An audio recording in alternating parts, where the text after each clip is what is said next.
certaines boissons contiennent la faculté d'augmenter outre mesure la personnalité de l'être pensant et de créer, pour ainsi dire, une troisième personne, opération mystique, où l'homme naturel et le vin, le dieu animal et le dieu végétal jouent le rôle du Père et du Fils dans la Trinité. Il engendre un Saint-Esprit qui est l'homme supérieur, lequel procède également des deux. Et cependant, dites, en votre âme et conscience, juge, législateur, homme du monde, vous tous que le bonheur rend doux, à qui la fortune rend la vertu et la santé facile, dites, qui de vous aura le courage impitoyable de condamner l'homme qui boit du jus?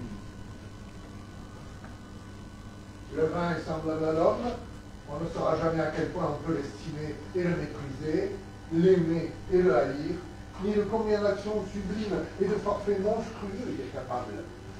Ne soyons donc pas plus cruels envers lui qu'envers nous-mêmes, et traitons-le comme notre égal.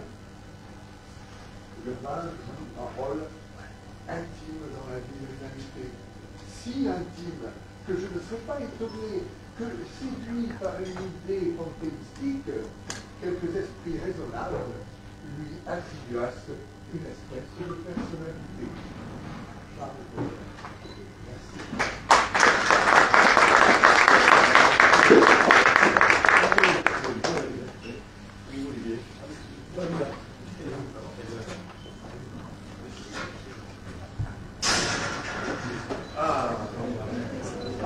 Avec le petit losange de Roussillon. Mesdames, Messieurs, merci d'être ici. On vous reçoit au caveau de Roussillon. Et l'année prochaine, de la 60. Donc on est là pour écouter le nouveau livre de notre ami Alain Gauthier, à qui je vais laisser la parole. Notre poète de Messieurs, bonjour, tout le monde, bon dia. Encore un livre sur le vin. Mais en même temps, enfin la vérité. On va vous révéler quelque chose. Alors, tout d'abord, vous expliquez une approche, Anne Hénard parlerait d'une approche généalogique des choses, donc tout ça vient de bouquin. D'abord, vous dire ça, et après je vous parler brièvement du livre, dans son sommaire. D'abord, avec ce garçon, Christophe Checal, qui était à l'époque notre directeur du syndicat du cru Bagneux-Scolvio. C'est la première fois qu'on avait un directeur compétent. Bon, il n'est pas resté longtemps, évidemment. Donc, on a mené cette réflexion, et à l'époque du projet Reconquista Côte-Vermeille, sur cette filière viticole. Et on s'est rendu compte, au-delà des aspects techniques de cette filière merveilleuse, que le vin n'était pas tout à fait à sa place. Il manquait une case, quelque part, sur la définition du vin. Le vin, c'est plus que le vin. Alors, on a commencé à faire deux choses. On a fait un sondage, 150 personnes, dans l'Hérault, dans l'Aude et dans les PO, en demandant pourquoi tu bois du vin. Comme on est en France, pourquoi vous buvez du vin. Plus fort! Pourquoi buvez-vous du vin? Pourquoi tu bois du vin? Et là, on a assisté effectivement à tout ce qu'on peut imaginer, parce que je pourrais vous poser aussi la question, pourquoi tu bois du vin? Pourquoi tu bois du vin? Pourquoi vous buvez du vin? Et c'est formidable. On a des réponses extraordinaires. On a eu quelques perles. Notamment, si j'habitais en Chine, je boirais du thé. Je bois parce que si je ne bois pas, je m'ennuie. On a eu toutes les définitions du plaisir. Alors, ces définitions du plaisir, vous les trouverez évidemment dans le livre, puisqu'on les a résumées dans le chapitre. Le plaisir du vin, pour le plaisir des sens, pour la convivialité, pour la tradition et la culture, pour ses effets relaxants, pour la découverte et l'apprentissage, pour le simple plaisir d'un rituel, pour ses effets supposés sur la santé, pour des raisons symboliques ou spirituelles. Donc vous y retrouverez tout ce que vos plaisirs, nos plaisirs, en buvant du vin. Ça, c'est le chapitre 1. Puisqu'on pose la question, il fallait donc aborder toutes ces questions. Et la deuxième chose qu'on a fait avec Christophe, c'est de sélectionner 80 livres sur 300 livres sur la filière viticole. Alors, il y a beaucoup plus de livres. Il y a des cépages, il y a des dégustations, il y a tout. Alors, il y a une librairie à Paris qui s'appelle la librairie Gourmand, où on peut, comme dans une grande bibliothèque, avoir tous les sujets. Et on a sélectionné les livres qui nous ont paru les plus surprenants dans notre quotidien dans la filière. 20 psychanalystes, vin et philosophie, vin et sociologie, etc., etc., parce que tout ça existe. Mais on avait peut-être tendance à ne pas le voir, ou parce qu'on est trop occupé. Donc on a sélectionné ces livres. On en a sélectionné 80. On a lu. Sur les 300, on avait à peu près, fini sur à peu près 1000 bouquins quand même, sur le vin. Un livre dans ces 80 qui est un chef-d'œuvre, un grand chef-d'œuvre, qui s'appelle La Métamorphose éthique, d'un addictologue, qui a vraiment des nouvelles tendances, je vais vous en parler après, parce qu'il est dans ce livre. On va aborder précisément dans ce livre une autre manière, un autre regard sur la consommation d'alcool, sur la consommation de vin.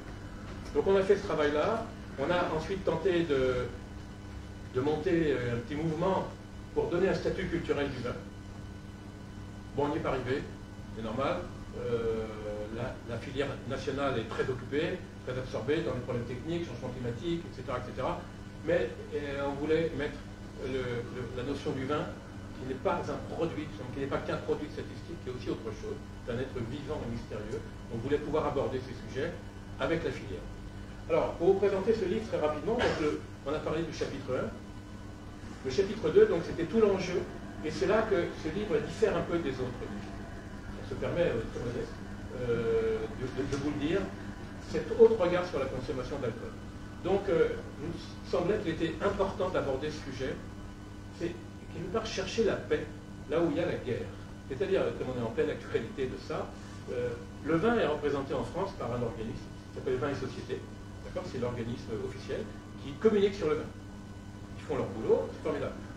Et en face, il y a France Addict, les addictologues, c'est un mouvement très puissant en France, présent dans toutes les régions, et on est sur les pros et les antis.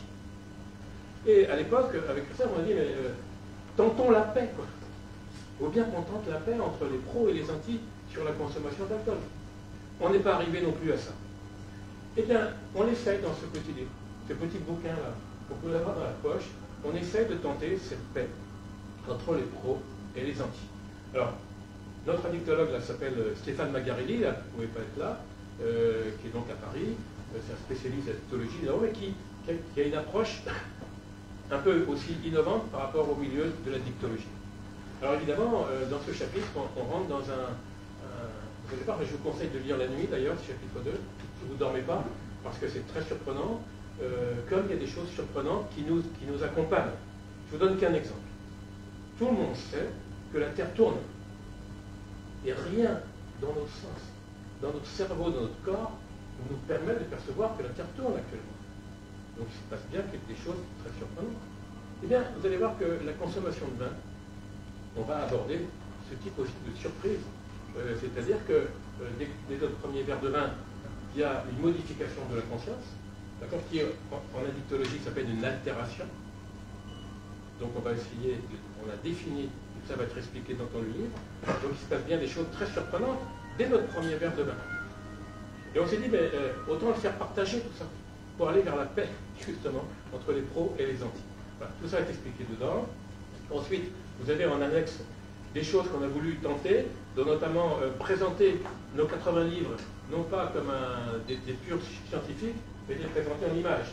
Vous verrez qu'il y a des livres quand même très intéressants, dont celui qu'on a, qui est un peu notre bouquin de chevet, qui est Invignez-vous. Je pense que certains d'entre vous le connaissent, de Dupont. C'est un des rares personnes à être sorti dans la rue et avoir fait un livre au moment de la loi Evin. C'est un livre fondateur pour notre filière, pour les pros, pas pour les antis. Pour les pros, c'est un de nos livres fondateurs. Invignez-vous. On en avait fait un t-shirt en son temps. Donc on présente ça. Vous avez en annexe présenté quelque chose qu'on a fait avec Christophe, parce qu'on en réfléchit un peu, et on a fait une frise de l'évolution culturelle du vin. Donc ce livre n'est pas un traité d'œnologie, de cépage, etc., ni un livre d'histoire. Mais on aborde quand même dans cette frise de l'évolution culturelle les premiers qui ont commencé à boire. On est au néolithique, les chasseurs-cueilleurs, donc c'est toute une histoire tout ça. Alors on avait fait un stand-up avec Christophe, on en a fait deux, un à Montpellier, au domaine d'eau, et un à Toulouse, pendant 1h30, où on explique pourquoi on boit du vin. Et ça démarre sur les chasseurs-cueilleurs. Donc si vous ne connaissez pas, je vous raconterai tout à l'heure, mais c'est une histoire extraordinaire qu'on a tendance à ne pas se souvenir. Donc on présente cette évolution culturelle du vin. Ensuite, on présente ce qui s'est appelé la réinvention d'un vignoble méditerranéen. C'est la tentative que le président Bernard Pêche va vous décrire juste après, il est expliqué. Il est expliqué dedans, il y a des photos, il y a tout. Et vous verrez aussi dedans cette idée saugrenue qu'on a voulu tenter de faire, de créer un colloque, donc c'était avec la fac de droit de Narbonne. Bon, on s'est planté, on aurait dû faire avec la mairie de Toulouse, le maire de Toulouse nous avait proposé, on était branché sur la fac de droit de Narbonne, pour donner un statut à la vigne et au vin, d'être un statut de nouveau sujet de droit. Alors oui, là on est complètement fou de rentrer là-dedans, mais c'est expliqué. Vous verrez ça. Ça reste un colloque à organiser, à faire. On n'a pas pu le faire. Il pourrait être repris quelque part. Voilà, donc présenter très rapidement ce livre. Il est déjà donc sorti. Il est à la vente de Mireille. Et où Mireille? Ici. Là, Mireille, donc je présente Mireille, donc notre éditrice, c'est l'édition Traboucaire, évidemment, qui a permis aussi qu'un éditeur accepte un livre un peu transcendantal, un peu particulier. Donc c'est celui-là. Remercier aussi, d'abord, Michel Favre de... Où il est où, Michel? Michel Favre, qui représente un succès, il se marre, mais pour moi c'est une success story. Michel s'est installé à Bagnols avec son épouse, et à la retraite, et il a monté les veillées de Bagnols. 200 personnes à chaque fois, c'est extraordinaire, et c'est Michel qui a monté ça, et créé une success story à Bagnols, c'est un succès, c'est une prouesse. C'est une prouesse. Voilà, donc remercier aussi, qui je dois remercier? Tout le monde.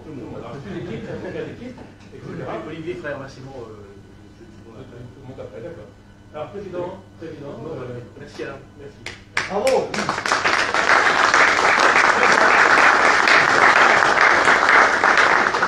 Olivier, il faut se rapprocher. Parce qu'on parle de l'association Reconquesta, et vous avez les 5 Olivier Ménage, Laurent Dajolo, Bernard Pêche, Alain Potier, Christophe Sécage, donc des poètes, des musiciens, des viticulteurs, des cavistes, des alcooliques et des jours d'échecs, voilà, une bande de copains qui a monté cette association il y a 5 ans. Pile aujourd'hui, donc Alain ne le savait pas, c'est un jour d'anniversaire aujourd'hui, et quoi de plus beau pour l'anniversaire que d'offrir un cadeau. Alors c'est nous qui offrons ce cadeau, et c'est Alain qui a été un instigateur, pour cet anniversaire de cette jeune association qui a 5 ans. Bon anniversaire, voilà. Bon anniversaire. Voilà. L'association Reconquesta, elle est toute jeune, elle est née après la visite de Carole Delga, le président du conseil régional. À l'époque, c'était l'Occitanie. Non, c'était plus l'Occitanie.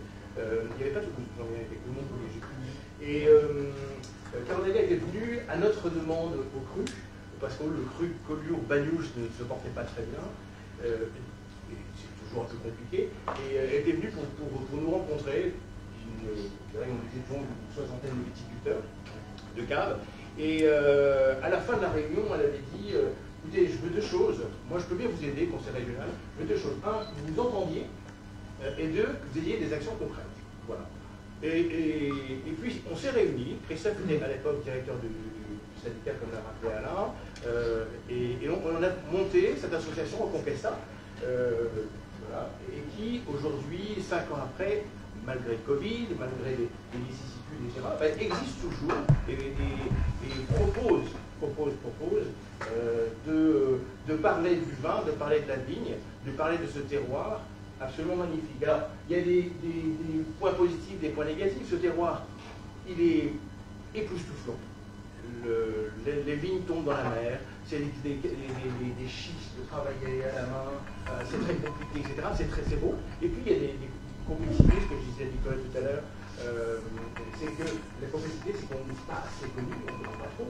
D'abord, Languedoc n'est pas trop connu, le Roussillon est encore moins connu. Et alors, parler de la Côte Vermeille et du Bagnols et du Collioure à des gens qui aiment le vin, c'est un peu compliqué. On ne s'appelle pas Bordeaux, Bourgogne, Champagne.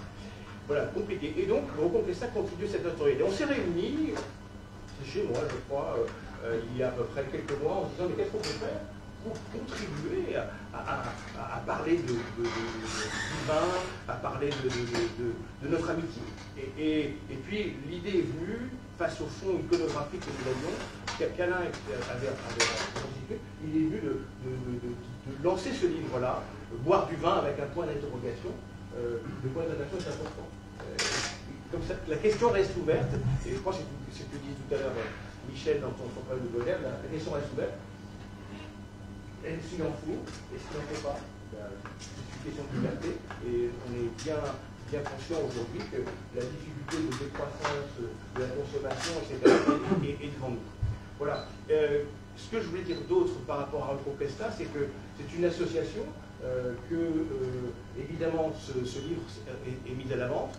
Ça va nous permettre aussi de reprendre contact avec des gens qui nous ont un petit peu oubliés. Il y aura certainement peut-être un mailing avec nos amis des Trois Bouquets pour pouvoir relancer les cotisations.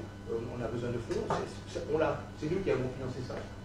Mais derrière, on a besoin de faire parler du cru, faire parler du terroir et faire parler de cette amitié corps à corps que nous avons avec le vin et la vie. Voilà ce que je voulais dire. Si je pourrais dire simplement Saint-Pré-d'Avance, comme on dit ici.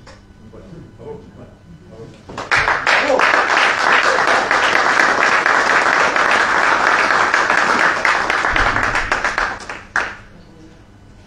Alors, boire du vin. En tant qu'œnologue, la vinification dans sa globalité me passionne depuis presque 40 ans. En tant que vigneron, la conduite de la vigne, la viticulture me passionne tout autant. Observer le fonctionnement d'un terroir, la mouche, travailler, produire des raisins qui ont les caractéristiques d'un endroit, d'une zone géographique, pour produire du vin qui est la gueule de l'endroit d'où il sort. Une vie ne suffira pas, je veux dire, c'est que faut boire du vin. Dans cette zone géographique, chargée d'histoire, dans ces lieux, une histoire récente, une histoire historique, ancienne, qui a façonné ces paysages. Et c'est tout cela qu'on retrouve dans un verre de vin, dans une bouteille de vin.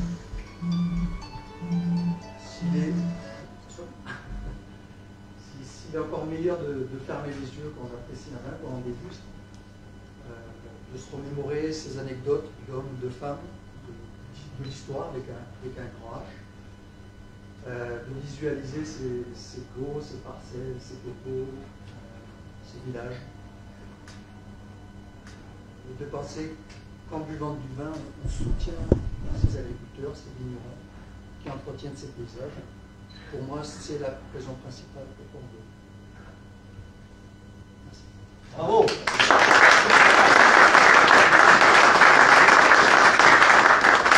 Avant de repasser la parole à Olivier, on va essayer de faire quelque chose, si vous êtes d'accord. Est-ce que vous pouvez vous approcher un petit peu, vous rapprocher tous un petit peu. On va essayer de faire une photo de groupe avec le livre à la main. On a très peu de temps pour le faire. Michel est là, le photographe est là. Vous pouvez, s'il vous plaît, on a besoin de cette photo. On a besoin de cette photo. Regarde, il est là. Le livre à la main. Le livre à la main.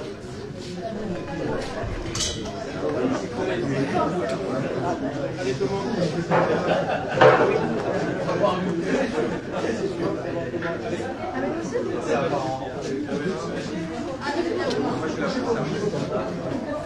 Simon, qu'est-ce que c'est une photo? C'est une photo là, c'est bon. On peut lever le livre. Le verre fait. Allez vite, vite, vite. Allez, le verre. Non, non, non. Marie-Louise qui arrive.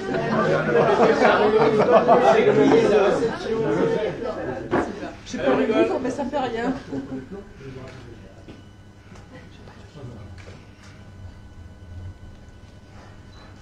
C'est bon, Michel?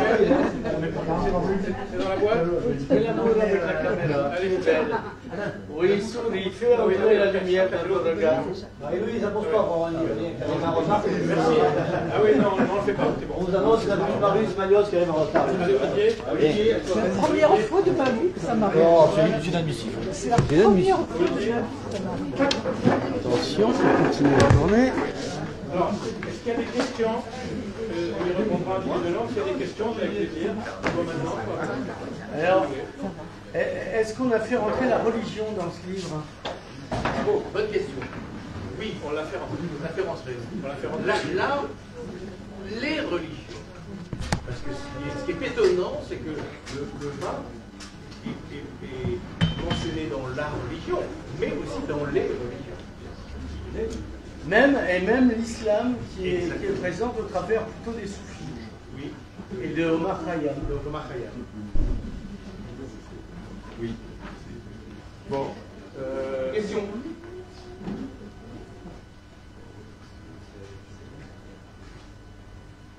Alors, l'utilité du livre en tant qu'instrument de communication pour déminer justement le côté le vin c'est de l'alcool. C'est comme le liquide de frein de tank, comme je disais à Bernard tout à l'heure. Il y a une différence entre le vin et les alcools. Bien sûr, c'est expliqué dedans. Très longuement, le vin est une boisson agricole, d'accord, une boisson totem, mais c'est aussi de l'alcool. Le vin est un produit psychoactif. Donc on aborde tous ces sujets là-dedans. Il n'y a pas de tabou, encore une fois, il faut pas s'imaginer que ce livre est une photographie. D'accord, nous on ne prend pas parti forcément, non, on aime ça, mais on ne prend pas forcément parti. C'est une photographie de tout ce qui se passe actuellement dans ces problématiques filières et vin. Voilà, donc pour te répondre. Hein, et le postulat, c'est de dire que la communication elle est faite par la filière sur boire du vin, la promotion des AOC, des signes de qualité au sens large, mais le postulat, c'est le vin, c'est un bien culturel. C'est pas un produit, c'est surtout un bien culturel et c'est ce qu'on a essayé de faire résonner à travers ce livre. On était comme sandwich pendant 2 ans pour porter ça. On pourrait en refaire une en tendant le livre un peu plus haut. Désolé. Allez, les exigences.